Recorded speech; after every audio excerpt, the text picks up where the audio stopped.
Okay, Yom Revi'ah Shabbos is Wednesday, and it's Chof Daled Menachem. We're learning, of course, Parsha, as we do with Hashem's help, on Wednesdays in the summertime. And the topic is Aseir Teseir. The first three Parshios of Sefer Dvarim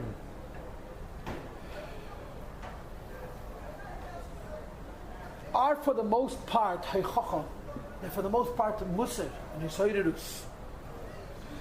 Moshe Rabbeinu repeats much of Jewish history, both the good and the not so good. And there's a lot of this inspirational talking about, you have to behave, you have to be good. Moshe Rabbeinu says, I'm not going to live forever, what's going to happen after I pass away, and so forth. There are mitzvahs in Parshas Dvarim, especially in Parshas Voschanan, and also in Parshas Eikev. But it seems that the body, the bulk of Parshas Dvarim, Voschanan and Eikev are Heichacha, they're Maaser. Parshas Re'eh, Shoftim, Kisetzei are packed with mitzvahs, packed. Probably between them you have at least 150 mitzvahs. Now that may be a bit of an exaggeration, but gepackt. Re'eh, Shoftim, Kisetzei is innumerable mitzvahs. Mamish, we have 613 mitzvahs. A substantial percentage of those mitzvahs are in these three parshas. Kisavai begins with mitzvahs. You have a couple of mitzvahs. You have Bikurim, you have Maaser, you have a Ladavka boy, and then that's it. The rest of Kisavai, and then the rest of the Chumash, Nitzav and Vayelach, Hazin, and Zesabrach, again, are in a similar style of the first three parshas. And Dvarim, when Moshe Rabbeinu is giving Maaser, he's not so much talking about the past as he's talking about the future, but nevertheless there's Maaser. There are a couple more mitzvahs. There's mitzvahs Ksiva Sefer Torah. There's mitzvahs Hakel in Parshas Vayelech. But for the most part, that's it. So if you will, Sefer Dvarim begins with Maaser and nostalgia, looking back.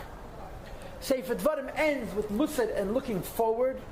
And in the middle you have a chock full of mitzvahs. Re'eh, Shoftim, and Kisetzei.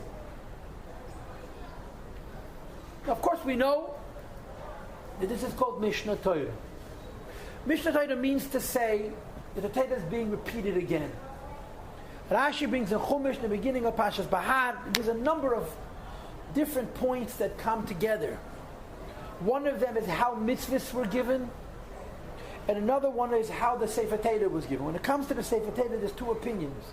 One opinion says Megillas Nitna, that Moshe Rabbeinu would give them a mitzvah and write down on a parsha that particular mitzvah and give it out. And then a week later or a month later, he teach them another mitzvah or another parsha and give it out. And then at the end of the 40 years, he put them all together and organized them into the Sefer Torah, which is consistent, I think, with Rashi's pshat in Parshas Mishpatim, Vayichtei v'Sefer Abris, says Rashi from Bereshis till Matan Torah. The other opinion says Torah Chasuma Nitna, that during the 40 years he didn't have a Sefer Torah. At the end of the 40 years they got the whole Sefer Torah in one shot. In other words, the Sefer Torah was not given piecemeal, which is consistent with the Ramban's shita about Vayichtei v'Sefer Abris. That this doesn't mean Midrashis at Matan Torah, it's a separate Sefer of a Krishna's Bris. So just like there's a dispute about the Torah, there's also a dispute about mitzvahs. How many times mitzvahs were given? The argument is, was it given twice or was it given 3 times? It was given at Har Sinai for sure. It was repeated again in the 40th year, which is Sefer Dvarim is the last 37 days of Moshe Rabbeinu's life in Arves Me'ah. The Shaila whether it was given once in Har Sinai and a second time in El Moed or not. But one thing is for sure, the mitzvahs that we have, all of them, Rashi brings it and he mentions it also in Parashat Va'aleischa, Beremes. When the Yidden left Har Sinai, the Gemara says that they were very happy to leave Har Sinai because they knew there's not any more mitzvahs. All 613 mitzvahs were given in Har Sinai. Okay? Then in the 40th year, Moshe Rabbeinu repeats the mitzvahs. Now when you learn the Chumash, there are innumerable questions, and the Rishonim talk about these things. For example, Sometimes a mitzvah will be written. Hashem says to Moshe, tell the Jewish people to do kach. And Moshe will tell the Jewish people to do kach. And the Jewish people will do kach. It's written 3 times. Hashem says to Moshe, Moshe says to the Yidden, and the Yidden do it. Sometimes it says Hashem says to Moshe, and Moshe says to the Yidden, and it doesn't say that the Yidden did it, or it simply says, and the Yidden did whatever Moshe said. Sometimes Hashem says to Moshe, it doesn't say that Moshe told the Yidden, it doesn't say that the Yidden did it. Sometimes it says Hashem said to Moshe, it says the Yidden did it, but it doesn't say that Moshe told the Yidden. And sometimes it says that Moshe told the Yidden and Yidden did it. It doesn't say that Hashem said it. And sometimes it says the Yidden did mitzvahs and there's no record, not of Hashem telling them and not Moshe repeating it. In other words, there are 3 steps in each mitzvah. Not all 3 steps for each mitzvah are recorded. So of course the Rishonim write, there's no question that all 630 mitzvahs went through all 3 steps. Why some mitzvahs record all 3 steps, some mitzvahs record only 2 or only 1, and which are recorded, these are mysteries, these are secrets. And of course, since we're learning Torah, we all know, we all believe that there's a great, unbelievable precision.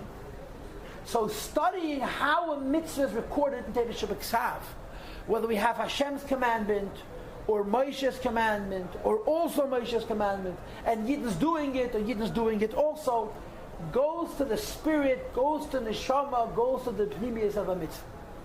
Which is why you'll never ever stop learning Torah. You cannot finish. Because it's when you start analyzing such subtleties in Torah Shabbat now, I'm not talking now about Shas, I'm talking about Chumash. It's unbelievable. It's so much. One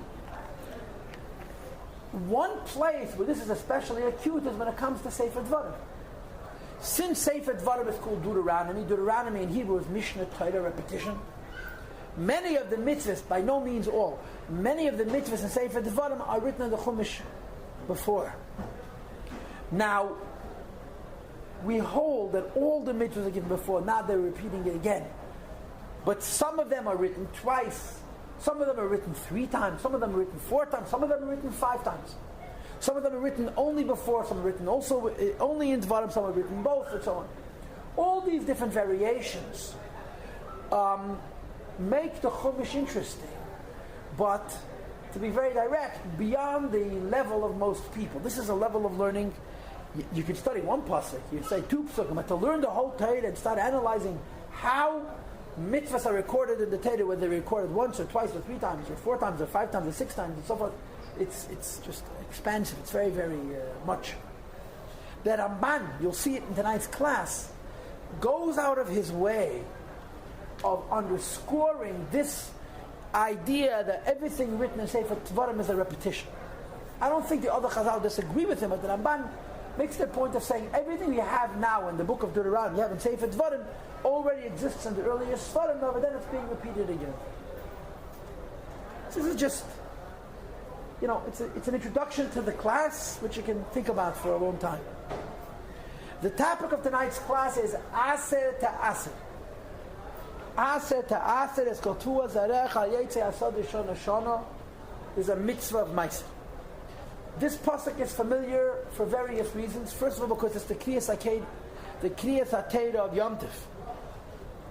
So, instead of Yom Tov, the Gemara, I don't know if this is necessarily the case, but the Gemara says, Amilsa de Chaviva, things people like, you don't forget, Aseir Teseir Gedenk.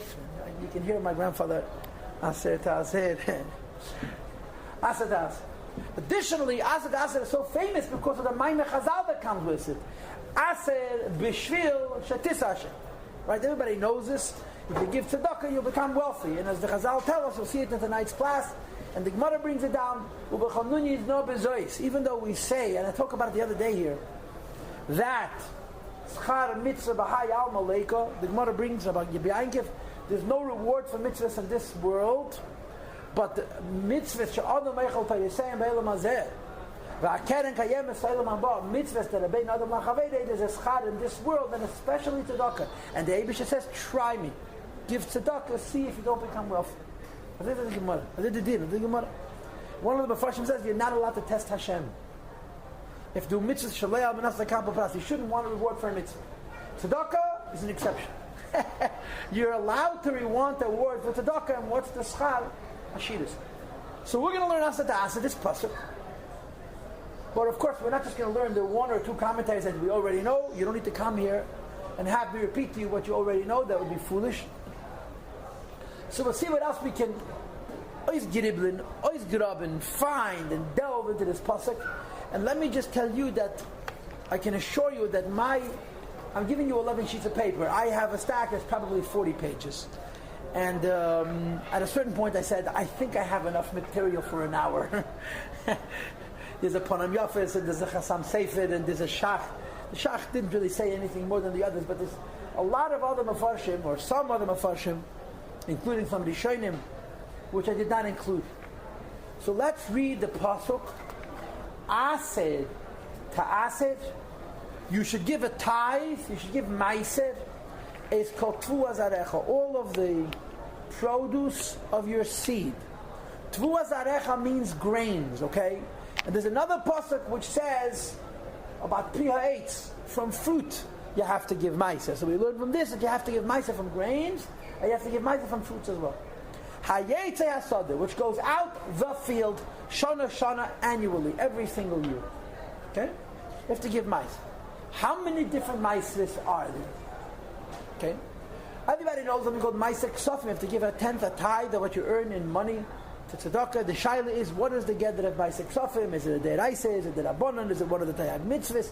Is it a derivative of one of the tayag mitzvahs? But there's an inyan of giving Maaser. Or I saw a letter from the Rebbe to a Yid who came on an inheritance, and believe me, he could have used the money. He was broke. But he was a chassid. So he asked the Rebbe, what should you do with the inheritance? And the Rebbe told him, give a drop more than 10% of tzedakah and keep the rest for yourself. And both were emphasized. Don't, in other words, give Maaser because they're boss. The Rebbe didn't want him to give chaimish, and he would have been very happy to give chaimish. Give a drop more than a tenth, and the rest keep for yourself. Both are emphasized in the letter, that he should understand that the Rebbe wants that he should keep the money and use the money. Gesundheit and Freilich in it. But this is Maaser Ksofim. In the Chumash you have various Maasers. Okay? There's something called Maaser Rishon. Before I get to Maaser Rishon, something called Maaser Behema. When a person has livestock, every year he has to take all the new animals into a kennel, and he has to count them off as he lets them out. And the 10th one is Maaser. And Maaser Behema goes to the Beis HaMikdash. In addition to Maaser Behema, there are various Maasers from produce. Maaser Rishon goes to the Levi. The first tithe goes to the Levi.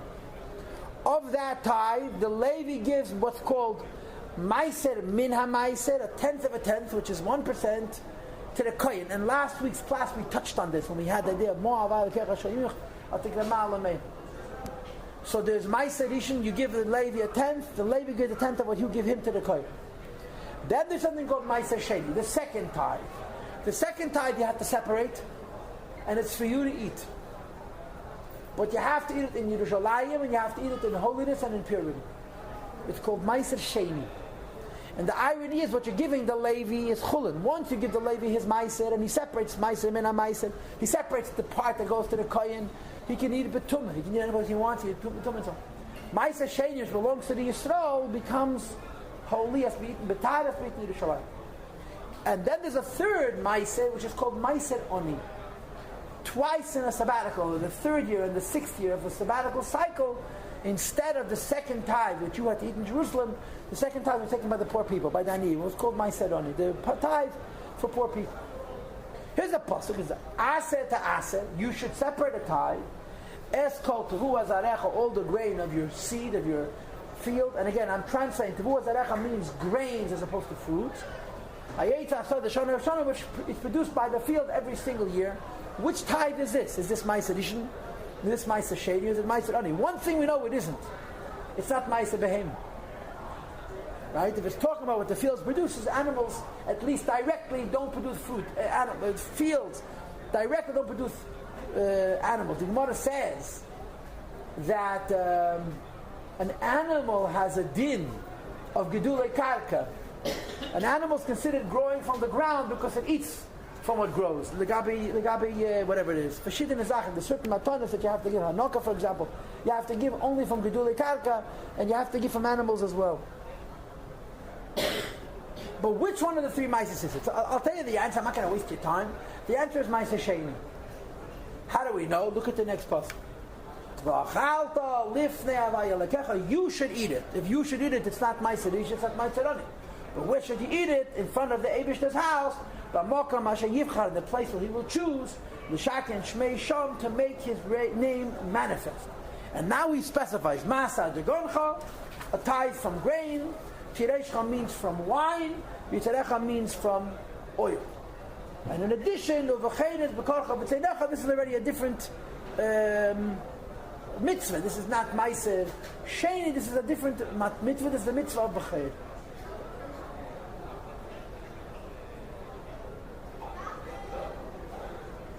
Okay, so our class is on the Pasuk Aseir Teseir. Now, on the surface, as I told you a minute before, Aseir Teseir talks about separating a tenth of your grain, taking it to Yerushalayim and eating it. Okay? The Chazal learn the Remez, the famous Remez, Aseir B'shvil Shetisach, that when you give Maaser, you become wealthy. This is presumed to mean also Pashat money, not just Maaser Sheni. Okay, when you give something away. So we're going to learn this Pasuk. And just for the sake of uniformity, what I like to do when I teach this class, I like to ask questions, okay? So the obvious question in this pasuk, you know what? You tell me. You read the pasuk, Aseir Teseir, Eis Kol Tvu Azarecha. Tell me what's the question in this pasuk. It's right in front of your nose, and it's so close to your nose that you cannot see it. What's the kasher on the pasuk, Aseir Teseir, Eis Kol Tvu Azarecha, Eis Kol Tvu Azarecha? Why does it say two times the same words? Aseir Teseir means give. Give and give again. Again, I saw one of the Rishonim, or one of the Mefarshim, Aseir Teseir means give a fifth, 2/10. Aseir, give 1/10, which is a chiyuv. Teseir, the second tenth, the Gemara says that you're allowed to give up to a fifth. Eis Kol Tvu Azarecha, but it's an extra word. Aseir Teseir. That's the obvious question. Now there are other questions as well. One of them is at the end of the pasuk. It says Hayetza Hasad Shana Shana. It should say Hayetza Min Hasad Shana Shana.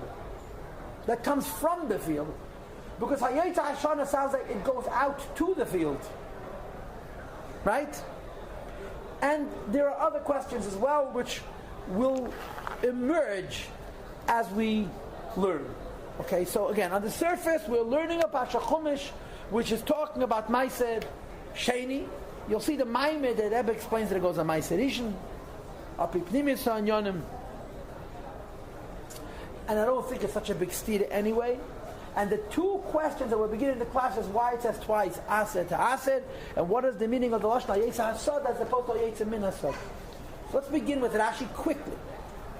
The previous pasuk talked about not eating meat and milk.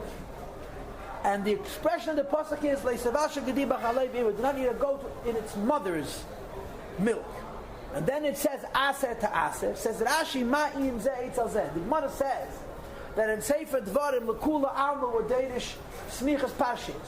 When you have in Sefer Dvarim, since Moshe Rabbeinu wrote it Mipiatzmei, when things are close to one another, you wonder why they're near each other.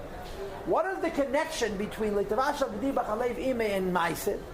And the text is very simple. Amar HaKadosh Baruch Hu Yisrael. Hashem tells the Jewish people, Al tigrimuli, do not cause me levashal gedoyim shal tvua achehein b'mei imeseim, to cook, and in this case cook means to ruin, the young grains, the young wheat, while they're still in the bosom of their mothers. Because im ein ate ma'asrim ma'asais karoi, if you fail to give the tithes appropriately, if you fail to give Maaser, kishu samach le'izbashal, when the grain is about to be ripened, ani maitzi ruach kodma, bring forward an eastern wind, and I destroy them. So the pasuk said before, we do not cook a goat in its mother's milk, which is a remez. Do not cause a baby to be killed while it's still with the mother, still in the mother's uterus. And the remez is, I am giving you gifts, and if you're not going to do your part, I'm going to have to take those gifts away from you, even before they're born. So don't cause me to destroy the grain before it emerges. Aseir Teseir, give Maaser properly, because if you fail to give Maaser properly, I'm going to have to destroy your crops. This is Rashi's pshat. Then you have the Chizkuni. The Chizkuni translates the pasuk b'pashtus. Okay, the Chizkuni is very nigledic, very lomdish, very halachish. And I decided to bring in the Chizkuni. You just hear a few diyukim. Okay, look, Chizkuni is on the right side of page 1 at the bottom. And I circled the relevant words. Aseir to Aseir. You see it says 2 times Aseir. And as I explained to you before, the Shaila is one of them is answers, so the Chizkuni answers, Rabbi Scheider. This means to say that you have to give Maaser from grain, not only that you harvested from your own field, but that you're buying and selling, that you purchased. You have to give Maaser, not just from what you grew yourself, you have to give Maaser from what you acquired as well. So now the extra word Aser is meramis to something concrete, something halach. Davar acher, Aser to Aser. You should give a tithe. It says twice a tithe. Yachel kol davar shegedulim min haaretz. You will think that this means that you give everything that goes from the ground, going sotis v'ketza, which means weeds and thorns. You should give a tithe and you should eat it. And the way I understand this chizkuni is what they call a lashon v'chazal, ein riboy achar riboy ela l'mayit. When you have 2 words, one after another, that are both saying positive statements, we say 2 positives equals a negative. When it says twice to give a tithe, it's narrowing the command. It's not broadening it, it's narrowing it. Asa to asa means you should give a tithe, but not from everything. Because if you had to give from everything, it's only 1 times asa. Asa to asa means give a tithe from those things that you could think of giving a tithe. What's the criteria? Only from edible food. Things that you can't eat, you don't have to give mice. Okay? And then it says later in the pasuk, that it goes out of the field. You'll think maybe you should give a maaser from honey and milk, and the Torah says no, it has to grow from the field. Okay? It says an interesting halacha that if you have in Israel flower pots, I've never been to Israel, so I don't know how people handle with Shemitah and all these other shilas, but these are very complicated shilas. But one of the possibilities, and again, I'm not speaking halacha, I'm just speaking about the ideas. One of the eitzes about Yisrael, the produce, b'chlal, b'negei to matones, and b'negei to Shemitah, and so forth, is to use flower pots. It's not to grow them on the ground. If you grow something in a flower pot, and the flower pot does not have a hole, there's different days whether a flower pot that's made from earth is going to be yenik menakarka anyway. If it has a hole, how big the hole has to be. But here it says that only if it goes from a field. If you have vegetables or fruit or grains in a flower pot, and the flower pot does not have a hole, as most flower pots do, linking the plant to the ground of Eretz Yisrael, you don't have to give money. So the Chizkuni acts as our rabbi. He taught us the practical halacha. So you should know, Yidden living in Eretz Yisrael, I recently had a situation. I have to give matanis. If you bought something in Eretz Yisrael, you have to give bikurim and truma and maaser rishon and trumas maaser and maaser sheni. So, but we're all tameh. So maaser sheni you cannot eat, truma you cannot eat. So you don't give a full shear, you give a drop. So truma I think you have to throw away. Maaser sheni you have a different eitzah. Maaser sheni you can trade it in for money. So you take a bit of, we had once in the yeshiva coffee from Eretz Yisrael. So we came a whole shayla if we could use it, there were separated matanas. So we did a whole ceremony. We took a penny, it's a small amount of money, whatever the shear was. I used a quarter, and the rabbi who taught me the halachas told me it's I'm wasting money. Took a quarter, and we said what's on the right side of this coffee is this din. What's on the left side of this coffee is this din. And the percentage of this is this. And then the percentage of that is something else. And this money is being machalo this coffee. So we took the money and threw it in the garbage. In fact, the din is that when you're machalo the maaser and money, I think it's also about no. In other words, if in 100 years or in 1,000 years someone finds that money, he's not allowed to use it. It's interessant. They talk about there being coins in Eretz Yisrael's harbor. It could be that if you were to find those ancient coins, it could be that they were thrown there, or to the Yam HaMelech. because different matanis require to be machal. They may be Aseir Bahanoah even after 2,000 years.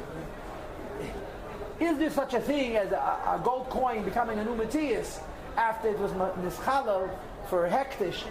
So they should be able to use it if you find it thousands of years later, or if it's melted down, whatever. Okay, anyway, we're off to the races tonight. Okay. Let us now read the Ramban.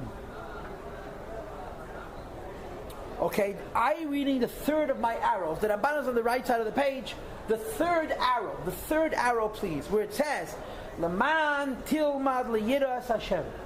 The Ramban is beginning to give us the reason for mitzvahs Maaser Sheni. Remember again, according to most opinions, the pshat in the pasuk Aseir Teseir has to do with Maaser Sheni, the second tithe of grain, which was used, which a yid had to bring to Jerusalem and eat b'tahara u'besimcha le'achalti v'ayni mimenu, an oval is not allowed to eat Maaser Sheni. You have to eat it b'simcha in Jerusalem, in Yerushalayim. Okay? What is the reason for this? Says the Ramban like this. It says in the pasuk, in the next pasuk, L'man tilmad liyiras Hashem. If you have to bring 10% of your crops to Jerusalem, eat them in Yerushalayim. And by the way, if you were very rich and you had lots of crops and you couldn't schlep, you had to trade them in for money. And if you traded them in for yourself, you had to add another 25%, choimish. And you took the money to Jerusalem. And this was, of course, also useful if the Maaser Sheni became Tomei. So Maaser became Tomei, so you were mechalid on the money, so the Maaser Sheni became chulin. You took the money to Jerusalem and you bought Torah, they got food in Yerushalayim and you ate. So people had to spend weeks every year eating food. And of course you were allowed to share it with the Kohen and with the Levi. So the Ramban says part of the reason mitzvah of Maaser Sheni, it forced you to spend extended periods of time in Yerushalayim besides for Yom Tov. The pasuk says that the Kohanim were also the Rabbanim. The Kohanim were Rabbanim, the Gedei Yisrael were Rabbanim, and they all lived in Yerushalayim. And if you came to Jerusalem 3 days out of the year, and you came by day, and you slept the night and ran away the next morning, you had no time. But if you had to come and feast, and not feast for a day, feast 1/10 of your entire yearly output, so you were stuck in Yerushalayim for weeks. So you didn't only eat, you went to the Beis Medrash. Hast etwas gelernt. Yilmaduhu yerasa, they will teach the person fear of God. Veyeruhu ateidah van mitzvahs, they'll show you how to learn Torah and how to do mitzvahs. So this is the first reason for the mitzvah of Maaser Sheni, that it forces you to go to Yerushalayim so that you could learn.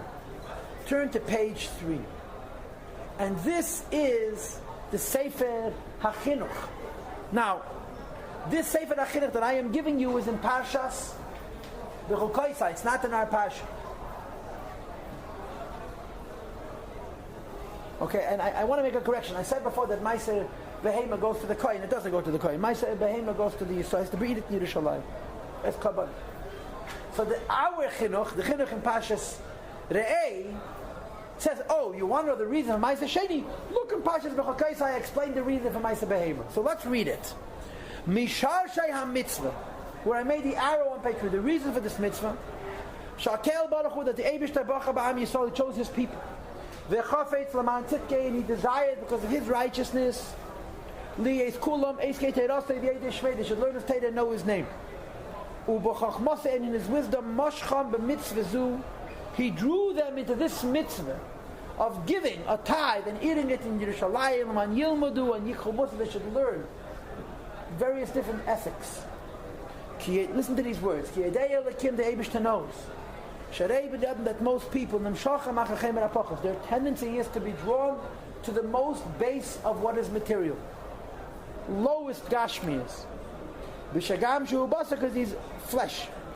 And as a consequence, instead of devoting their efforts at learning Torah and preoccupying themselves with it. Al came sivev b'tfunasei. The Eibishter arranged with his wisdom, and he gave them a possibility. Jews should have no choice but to find themselves in a space where they're going to learn Torah. She'ein safek, there's no doubt, ki kol adam nimshach lekveya deiraseh b'makom shemamei sham. When people are with their money, they feel like they're very permanent. When people are away from their money, they feel like they're very transient. If you bring 10% of your wealth to Yerushalayim, you feel at home in Yerushalayim. When you bring all of your livestock, 1/10 of your livestock, as karbonas, and it's b'makom she'ezig ha'chochma ba'atei sham, where people learn wisdom and teira here in Yerushalayim. Shesham ha'sanhedrin yeidei das u'mevinim mother. What's Sanhedrin? Ukmekeina l'sham Maaser Tvoseinu ba'arbe shnei hashmita. You bring up the Maaser Sheni, about which we just spoke. Skip one line. Al kol ponim, at the very least, or the rich man himself takes his produce and goes to learn. Or yishalach l'sham echad mibonov sheyilmid sham v'yinid meis neberes. So he sends members of his family to go to Jerusalem and eat up this incredible volume of food, and after the Vaila learn Torah, they're stuck. This is an elaborate version of what the Ramban said before. U'miteich kach in every Jewish home there will be each chacham midei Torah. Not just a few rabbis in the community. In every house there will be at least one ben Torah, one talmid chacham, one melamed. And otherwise it wouldn't be that way. So the chinuch is saying the same thing as the Ramban said, but he's explaining it better. And we move on now to the Ralbag. And the Ralbag is on page 5. And the Ralbag brings 4 different thoughts in explaining the Tam HaMitzvah of Maaser Behema, of Maaser Sheni. What are the reasons for the mitzvah of Maaser Sheni? Okay? He says, number 1, you see, I made Aleph Beis Gimel and Daled. Forgive the scribble, I made some mistakes, but I corrected them, okay? You see what I'm reading? The purpose of this mitzvah is Sheyilmad ha'adam bo le'yiras Hashem yis'aleh. You should learn about the Eibishter by going to Yerushalayim. This first reason is the same reason of the Ramban and the Chinuch that we just read. Now go Beis. She'inyan ha'maaser b'yatzmei, the idea of giving a 10th, miyashir oisam le'yira Hashem yis'aleh, streamlines, it straightens us out to fear God. Why? Because when they give a 10th for Maaser, it makes them remember the 10th. And the 10th is Shehubal Kol Sharan and Tzois, is the master of all that exists. This is philosophy. And the Even Ezra, I think the Even Ezra says the same thing, although the Even Ezra in particular is quite cryptic, which is why I skipped the Even Ezra. According to Anshe Machshava, the philosophers who were not Mekubalim, there are 9 heavens. There are 9 skies. 7 skies that have what's called the Kechvei Leches, which means the stars that are in motion, which we call planets.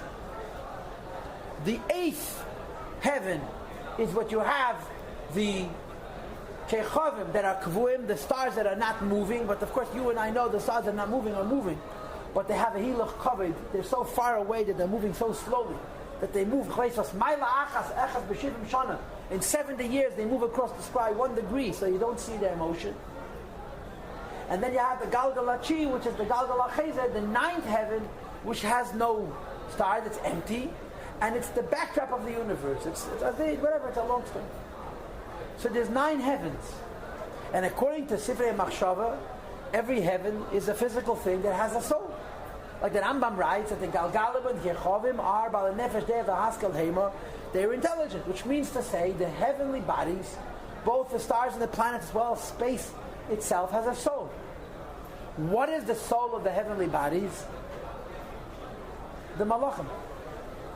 Every heaven, every Galgal, every Kechav, every Mazal has a different Malach. Okay? So you have 9 heavens, and correspondingly have 9 Malachim that give life to the 9 heavens. And then you have the Galgal Asiri. The Galgal Asiri is called, I forget at the moment what it's called. The bottom line is, the Galgal Asiri is where the Eibishter rests. Like it says in the Pasuk, Ma'ena lekei keder. The Eibishter sits on top of the heaven called Moed. In other words, the Eibishter governs the universe from the outside in. And where does the Eibishter sit in his relationship with the world? Oh, it's called Seichel HaPoyel. That's what it's called. For those who care, the Galgal Asiri has Seichel HaPoyel. Seichel HaPoyel means the intelligence of the Eibishter that's creating the world. So the Ralbag says, the moment you say the number 10, you remember the Eibishter. The 10th goes on the Eibishter. Because the other 9 Galgalim go on the Malach, and the 10th is the Eibishter. Which is a very, very interesting thing, because even in Kabbalah, the whole number really isn't 10. The whole number really should be 9. 3 times 3. The 10th is outside of that. Sometimes it's below it and sometimes it's above it. But be that as it may, the 10th makes you remember the Eibishter. This is what the Ralbag says. And the Even Ezra, like I told you before, in my view, says a similar idea. So the very fact that the schum, that the quantity, that the gift of Maaser is a 10th, makes you remember HaKadosh Baruch. Number 3, Gimel. V'hine layichbad alayim bayim sham. The third reason for Maaser Sheni is that people should not hate Aliyah L'Regel. Of course, there was another mitzvah. The Torah says 3 times a year you can make a pilgrimage to go to the Beis HaMikdash in Yerushalayim. I just want to mention that the din was not that you had to stay in Yerushalayim for 7 days. The din was that to come to Yerushalayim and spend 1 day in Yerushalayim. I'm sure there were people who spent the whole Yisukkas in Yerushalayim. In fact, the Gemara describes Yom Kippur was packed. There's no chiyuv whatsoever to be in the Beis HaMikdash Yom Kippur. But people came. So Mistama, there were Yidden who came for all of Yom Tov, but the halacha was to be there for 1 day. But it's a schlep. Bringing your whole family, you're going to the Shalayim 3 times a year. So the Eibishter arranges, you should never have a shortage of food. In fact, you should have what's the word I'm looking for? An excess of food. There's a surplus of food. 10% of your annual crop, you had to stop to Yerushalayim, and you spent there, what was it, Tzachako? 20 days or 20, whatever it was, 3 weeks. You had to eat up 10% of your produce in less than 1 month. So you ate very well. And as a result, people enjoyed going to Yerushalayim because they knew now they're going to eat. That did it in Yerushalayim. And the 4th reason is V'sham Gamke. In addition to the 3 reasons we just mentioned, to learn Torah and to remember the Eibishter and to eat well on Yom Tov, Yargilu Atmat Mezel Lira Hashem Yisal Mitzad Acher. They will have another point which is going to give them Yiras Hashem. Ki kvar yimtza shami sheyesh le'shir rab mizeh ha'maiser yuchal l'zakas v'yachlu v'yizbeisei v'lazeh yema losas v'menu leviyim v'lashad hatzrachim v'zeh v'masher gilu lei v'yikne minik v'asiyas hatzedakah. This is a backdoor way of getting the Eibishter to give us to give. I think about this, I cannot tell you how often. Since when do rabbis give out dollars?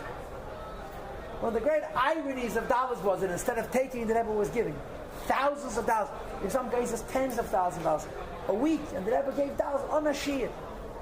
But the Rebbe said why he's doing it. We took dollars from the Rebbe to hide them in our closets for safekeeping. The Rebbe gave us dollars to encourage us to give tzedakah. The Rebbe made a takana, he says, as 3 Yidden treffen sich, so a Ritzkum hat Yals for 3rd Yidden. That's what the Rebbe said. I decided anytime 2 Jews are going to meet, a 3rd Jew should gain. And I decided to start practicing this minhag myself first. So every time, at that point, every time the Rebbe spoke in public, he gave dollars. Why 2 Jews meet? So the idea was giving encourages giving. And when the Gvirim would come to the Rebbe, different peoples, the Rebbe would say, I'm giving you $1 symbolically, you give $1 million, and so forth. What's Maaser Sheni? Food that you're stuck with. Right? It's like the government, yeah? The government has to keep the bankers, the farmers from going bankrupt. So the farmers sell the government the crops at a price which we don't buy it. And then the farmers sell it to us for cheaper. And the difference in price, the government subsidizes. So the farmers should have parnasa and we should have food of good value at market prices, yeah? But there's another problem. Since the government is subsidizing the farmers, all the food we don't need belongs to the government. And the surplus is in the billions or the millions of bushels of wheat and you name it. So you have all kinds of programs. You can get free food from the government. There's a lot of this food is sent pushing all over the world to feed hungry people. As a child, I remember hearing that they were throwing millions of bushels of wheat into the sea. The United States government, I don't think they're doing that anymore, but at that time, with the Soviet Union and the whole business, they were throwing the wheat away. And the farmers should make a living, and wheat should be cheap. It's called surplus. Yeah? Surplus is a good thing. A Yid comes to Yerushalayim with a surplus of food. What do? You give it away. So the Rava kommt zu noch a mitzvah. Maaser Sheni is one of those examples of a mitzvah which gets you in tune with the inyan of giving. And once you start giving, you enjoy it. And you discover that the giver gains more than the receiver, so you keep on doing it. So the Rabbi gave us 4 reasons, or 3 more reasons, for the mitzvah of Maaser Sheni.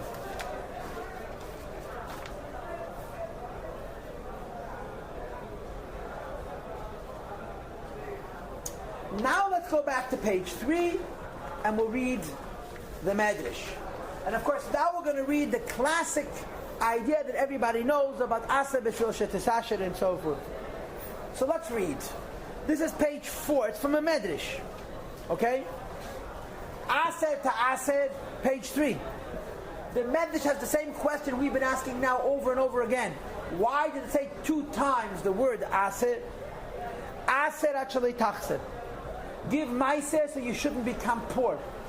And Te'aser b'shul shetisasher, that you should become wealthy. In other words, there's 2 different brachas. You give Maaser. One idea of giving Maaser is going to keep you from becoming needy and dependent. And the second idea of giving Maaser is going to push it to make you wealthy. So the Torah says Aseir to Aseir to teach us both of those lessons. Twice. Omer HaKadosh Baruch Hu Aseir Shali.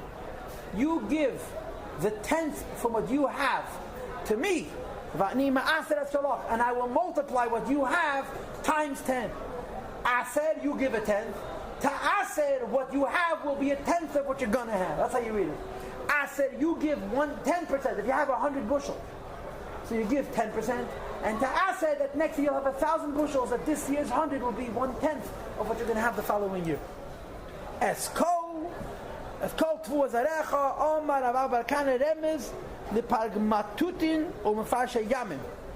means businessmen and travelers. That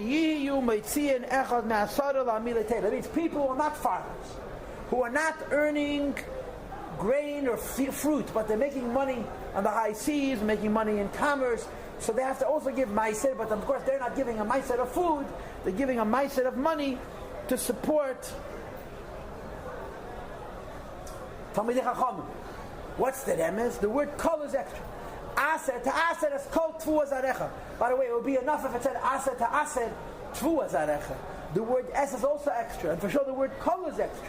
So the Chazal learned that there's an extra remes in addition to the mitzvah of giving Maaser Sheni. There's a mitzvah of giving Maaser Ksafim. There's a remes for giving money, a 10th to Kesef. Odd pound. Of course. Tvuas zarecha, the grain in your field. And of course, the problem is, the next word is tvuas zarecha hayoytze hasada shana shana. Hayoytze hasada means literally that goes out into the field, but contextually means that comes from the field. There's a word missing. So the different fars from different pshatim. He says im zechisem. If you merit safe shatam eitzim zeh besada. Hayetze asada shana shana means to say that you'll go out to farm. Im lav, and if you don't, safe shayetze hasada mizgara bachem. What's already in the field is going to attack you. Ve'eza, and who is this? Zeh Esav harosha d'ksiv yelech Esav hasada. It goes in Esav harosha. This is an interesting medrash. It's a medrash. It's not a pshat, but it explains the nuance in the pasuk. Go back to the pasuk. Go back to the first page. Let me show it to you inside. It says, Aser to Aser tvuah zarecha. You should separate a tithe from your grain. Hayoytze hasada, that goes out the field every year. Shana shana. These words, hayoytze hasada, means that goes out, sounds like that goes out to the field. But we know it's supposed to mean that goes out from the field. It says the Medrash, you know why it's written cryptically? Because it means both. If you're Zeicha, you'll go out into the field and harvest. And if you're not Zeicha, what's in the field will come from the field and bite you. And that's Aseir. So the subtlety, the nuance, the vagueness of the pasuk is so because it's alluding to Hayetze Asada means if you're Zeicha, you'll go out into the field and plant and harvest. Otherwise, what comes out of the field is going to attack you. So you see how a Medish Bechlal, I mean, this is really one of the purposes of learning these Pasha classes, to see how much attention you have to pay to a Mikra, Teda Shabbat. Now comes the Kli Yakar. I don't use the Kli Yakar that much, but let me tell you, the Kli Yakar is a Kli Yakar. His pshatim are extraordinary. He doesn't have a pshat in every pasuk, but this is so nice. So nice. Let's read it. The only achal that I brought is that Kli Yakar. Page 8.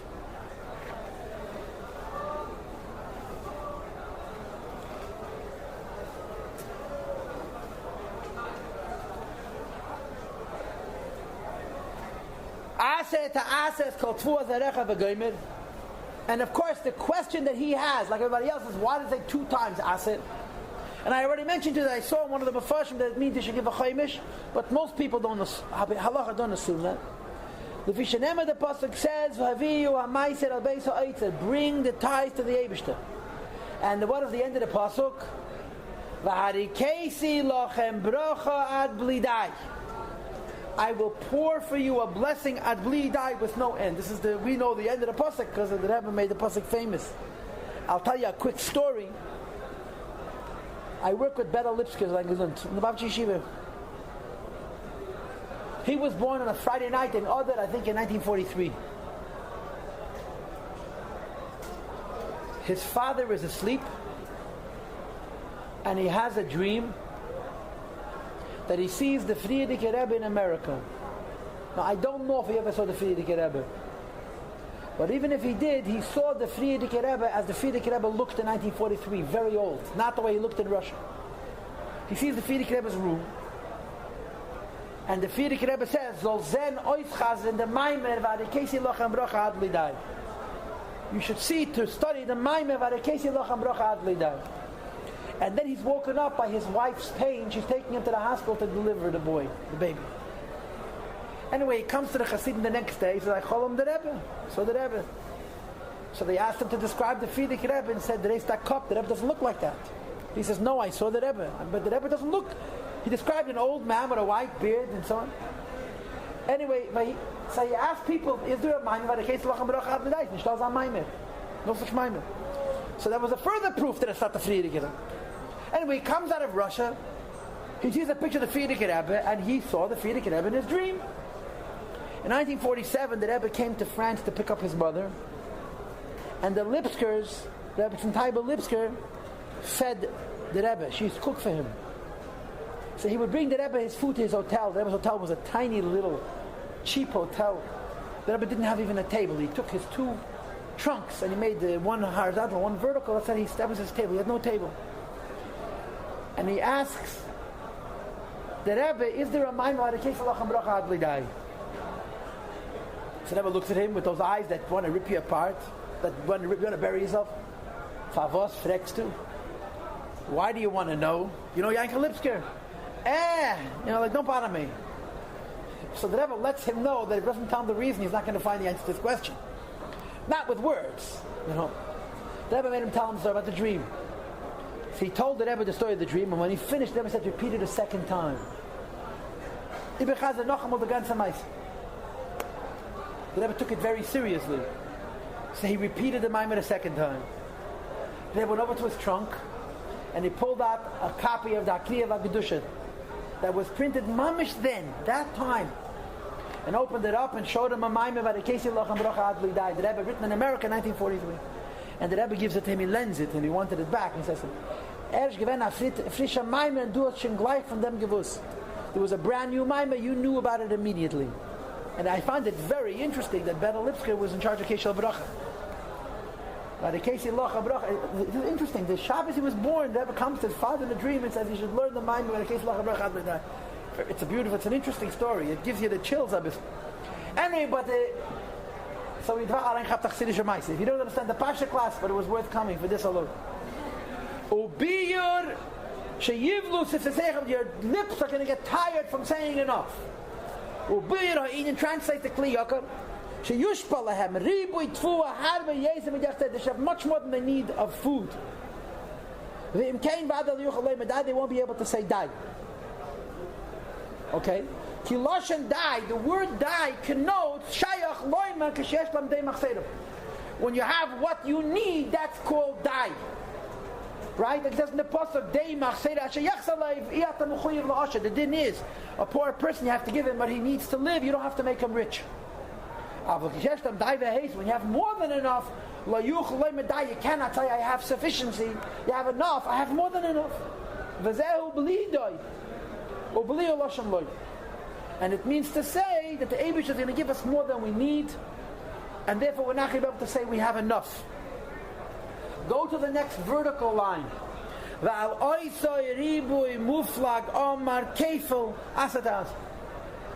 And this says the Kli Yakar is why it says 2 times the word Aseir to Aseir. But it means Im Aseir, if you will give 1/10, Tithing Maaser b'shana zu asara mimei, you'll give a 10th. For example, you earn 100 and you give 10. Listen to these words. As tiske shalashana haba, next year. Ta'aser es kol tvu azarecha shashana zu. Next year, this entire crop will be Maaser. Because next year you'll earn 1,000. And you'll give away the equivalent of the entire crop of this year. And that's the pasuk. Please go back to page 1. Aser, give a 10th. So that ta'aser es kol tu azarecha, next year the 10th is going to be the entire crop. That's going to come from the field next year. Aser, you give 10th. And to Aser, what is now your entire yield will be next year's Maaser. This is the Kli Yakar. Oh, I forgot to read you through the Rabbeinu B'chai. Okay, I'll go back to it.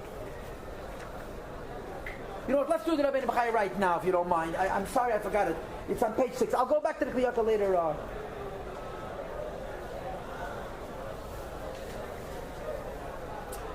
The first pshat in the Rabbeinu B'chai, I'm not going to tell you inside, is he says Aseir to Aseir is translated as Aseir b'shvil shatis asher, right? Aseir means give a 10th. B'shvil shatis asher, you should become rich. So the Rabbeinu B'chai asks the question, and the Shach asks the same question. Maaser is spelled with a sin. Ashirus is spelled with a shin. How could they be a remes one another? Aseir to Aseir. You give a 10th and you become wealthy. It doesn't say Aseir tis Asher, it's Aseir to Aseir. So he gives a very interesting answer which nobody thought of. That the bracha is not that you're going to have a lot of money, but that you're going to have a lot of years. Aseir, give Maaser to Aseir. I promise you're going to give Maaser for many, many more years to come. A different pshat. And the Shach says the same pshat. Okay? And Aseir to Aseir, he brings another pshat. He says, normally when you have a business deal, you have a partner, so it's lamexel shishla reviyah. You divide it in half or a third or a quarter. The Eibush asks only for 10%, and he gives you everything that you possibly could need. But look at the bottom of page 6. Maaser be'echad, 4 lines from the bottom. There's a story. It's a famous story. I remember hearing the story from my Malamed as a boy, and it has left such an imprint. I still remember the story. He was very careful to give Maaser. And he had a field. He used 1,000 measures. And every year we would give 100 for Maaser. And the 900 that was left over was sufficient for his whole family to live comfortably. When he was dying, he told his son, be careful about this field. The tithe is 100 bushels. You should know the tithe, the 10% that I gave, affected that I should have parnasa my whole life.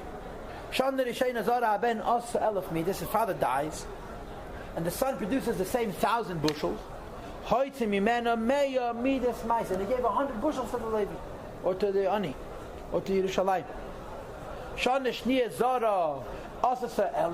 The following year it produced again 1,000 bushels, but it became cheap. He became a tsarai, and he became cheap. Upiches eser, instead of giving 100 bushels, he gave 90. Shlei nasan mei amidis al tishim. He only gave 90 bushels. So what happened? Shlish zara pochsamei. The following year he had only 900. So he said, aha, I had a deficient crop, I'll give only 80. Pachas hu asara, he gave 80. Revi'es pachas of the Messiah. The following year he only produced 800. Pachas hu asara, so he gave only 70. After 10 or 11 years, he yielded what he used to give. He would give 100 bushels, now his whole crop was 100 bushels. His friends and acquaintances saw what happened to him. They came with their Shabbos clothes. They came in all dressed up to a party. He told them, why did you come to rejoice? A man that was excommunicated by God, you're coming to celebrate? God forbid. We came to be happy. Why? Until now, you own the grain, and the Eibishter took from you. The Eibish was your client. The grain was yours, you gave it to the Eibishter. Now the Eibishter owns the grain, he's giving you 10%. You became the Kain. So the Torah says, Aseir Teseir. Be careful. If you give Maaser, this is the famous medrash that everybody knows. Now go back to the Kliyakar again, please. And he, again, we find a rule, page 8, second paragraph, that every time tzedakah is referenced, it's given in a double measure. Aseir Teseir, Nosn Tithing, Posayach Tiftach. Okay? And by the way, the Gemara in Masechta Baba Metzia, page 8, discusses the double Hashanahs as different days. V'chein haschar kofel, when the Eibishter blesses you, it also says double. Ki barech yevarech, twice, yevarechacha. Al kain nira shekol, Yonei Hatzlakafum says the Kli Yakar, all matters tzedakah are double. What's the double? Hanasina bayad, v'apiyas bapeh. Every gift has two gifts. It's the money you give and the love that you show. The sensitivity. Piyas means to console. You're giving a needy person, that's one gift. You're making him feel good, you're giving him a second gift. Aseir Teseir, along with the Maaser, there should be a second Maaser. Give him a piece of yourself. Okay? And then it says at the end of the paragraph, if each one of these two gifts, Hashem gives you a reward, which is why it says, and I wrote on the margin that the Pashtus, what he means to say, Baruch Avarecha, means the Eibush is going to give you brachas bagashmias, and he's also going to give you piyas. Piyas means he's going to make you like your life. The worst thing in the world is to have and not be happy. So Baruch Avarecha, he's going to give you afilu cherav shal shalom, leitava ba'artzachem, he's going to give you peace and security and joy. You with me? Now we get to the Maimer, which is on page 9. And as is our standard tradition, we get to the Maimer, and we're out of time. So let me give you an overview of this Maimer. The Maimer is interesting. It's quite interesting. First of all, the Maimer holds that Aseir Teseir goes on Maaser Rishon, not on Maaser Sheni. You'll learn the Maimer, you'll see that the tithe that you have to give is to the Levi.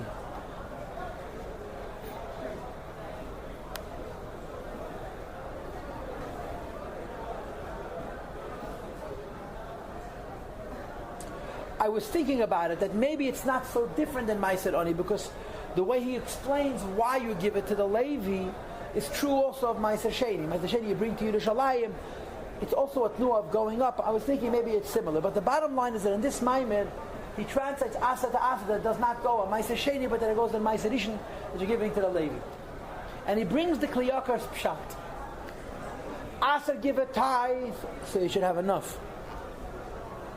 To Aseir give a tithe, so you should have wealth. Okay? And the Maimer revolves around the following question. In effect, if Aseir means give the tithe, then you'll have enough. And Aseir means give a tithe, you'll have wealth. Say it in one word. Aseir. Give a tithe and you'll have wealth. There's a certain mashmos. Right? The Kli Yakar simply said that the double lashon Aseir to Aseir means die and die. You have enough and then you have more than enough. But the Maimer's question is the fact that it says 2 times Aseir give a tenth, which is only going to give you enough. Aseir give the same tenth again, so you should have wealth.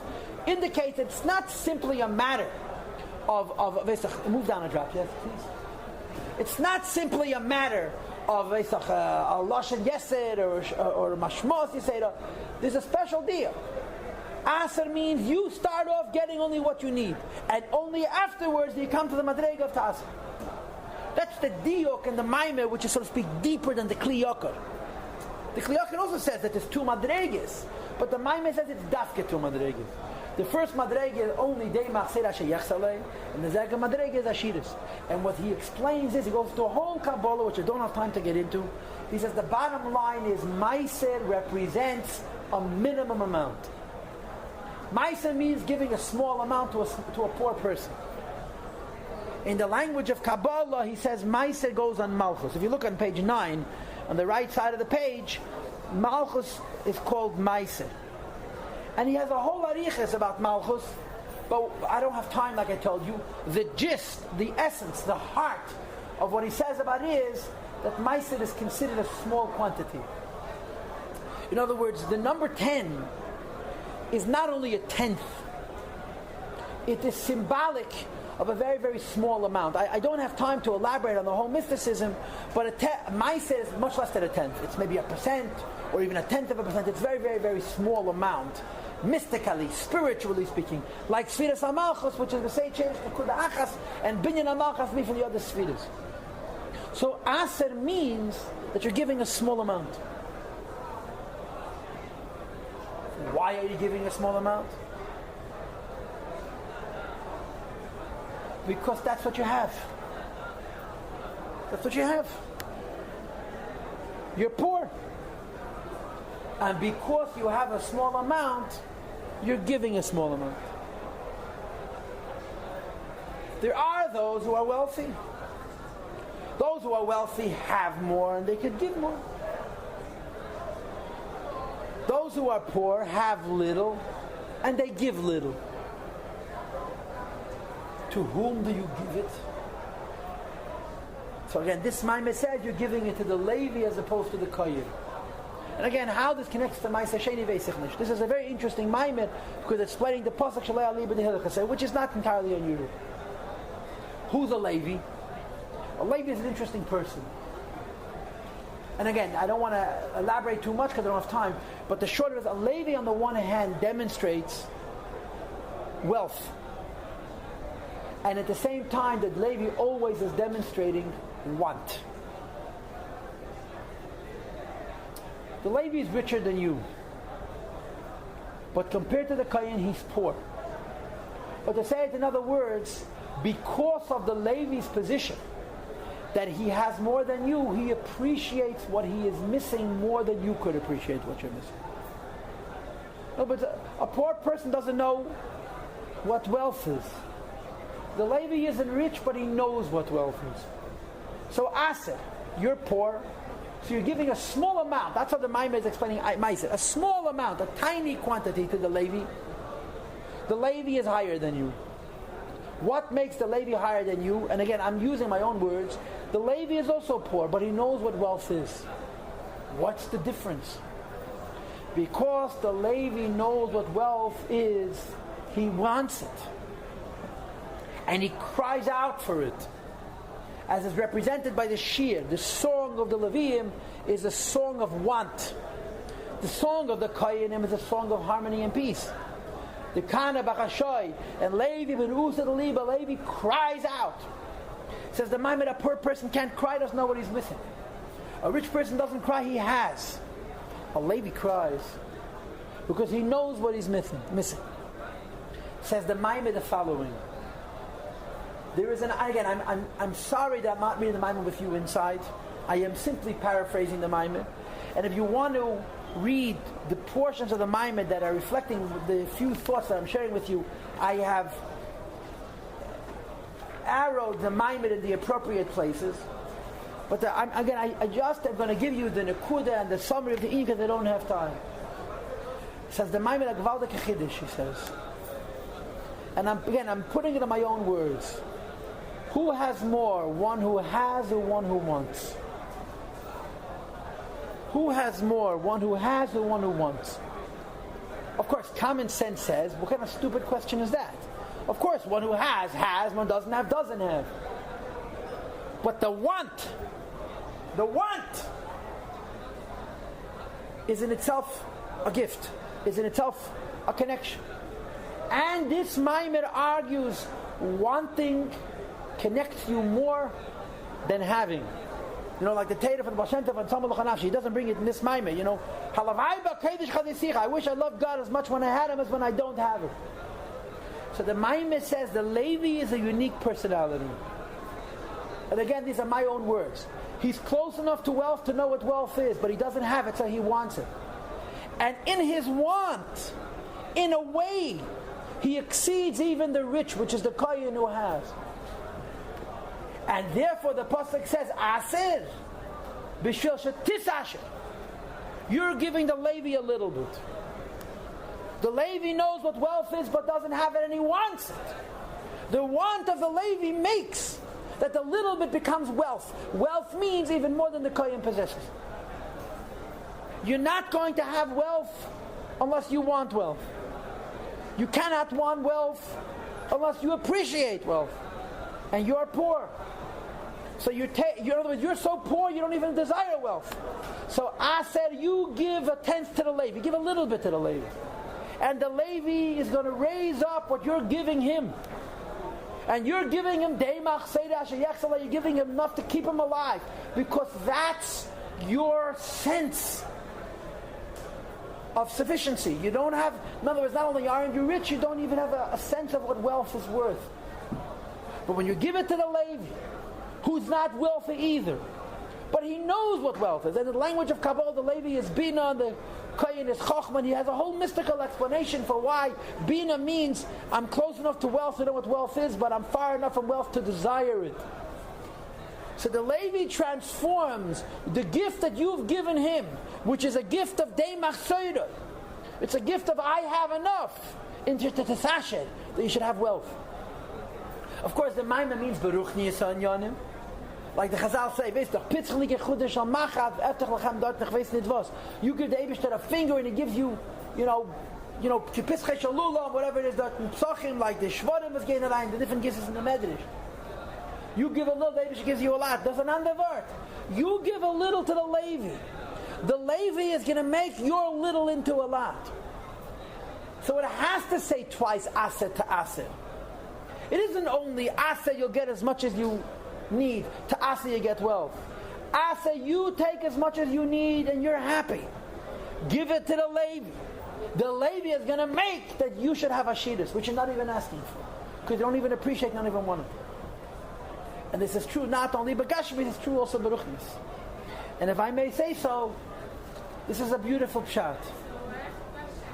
And I just want to show you on page 11, if you don't mind, on the right side he says, near the top, V'al derech mailas b'alei tshuva al tzadikim. This model of the Levi in his want exceeding the Kohen's having and affecting that the Deimach say that you give him is going to become Ashidus. It's like the Baal Tshuva being higher than a tzaddik. Sha'avedasim u'b'chele yated. Baal Tshuva is Hashem with extra impetus. Lihiyei shahaya be'eretz tziyah v'cholos. Since he's in a desolate place, l'zei sha'avedasim u'b'chele yated. And the same is true when a person's a madrega of malchus. Malchus means they don't have and they want. And you know you want, that's going to bring you to Ashidus. Look on top of the next side, page 11 on the left. V'zehu Aseir to Aseir, which is why it has to say 2 times Aseir. Aseir you give a tenth, but the tenth that you give is coming from a person with the sentiment of Deimach Seir Asher Yechsalei. It's enough. B'shvil she'tisash. Translates the Rebbe. She'nesinas ha'maiser tzarach liyas l'Levi. You give a tenth to the Levi. and the 10th you give is all in the spirit of God, I just don't want to starve. It's enough. And Levi says, that's all? Ashir is. And you say, I don't know how to deal with money. Levi says, but I do. Versteht? Shenesinas Maaser is Levi. Maaser bechinas Malchus. Maaser is the little drop of Malchus. Shetzarach was Levi. Give to the Levi. Laleza bechinas Bina.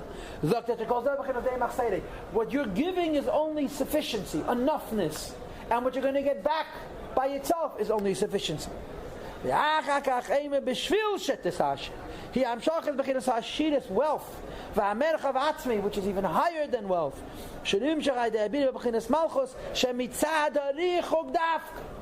Because you don't have, and the Levi wants on your behalf, you exceed the wealth that the Kohen possesses actually. And the Rebbe finished the Maimer by explaining that that's Elul. I say it was worth the city of an hour and 10 minutes to hear this Maimer. That's my humble opinion.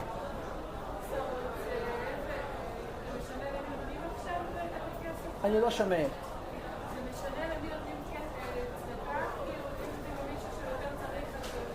זה פירוש בפסוק. מה שצריכים לעשות בפייל, צריכים לתת למי שצריך. זהו. והשם יסברך יעזור.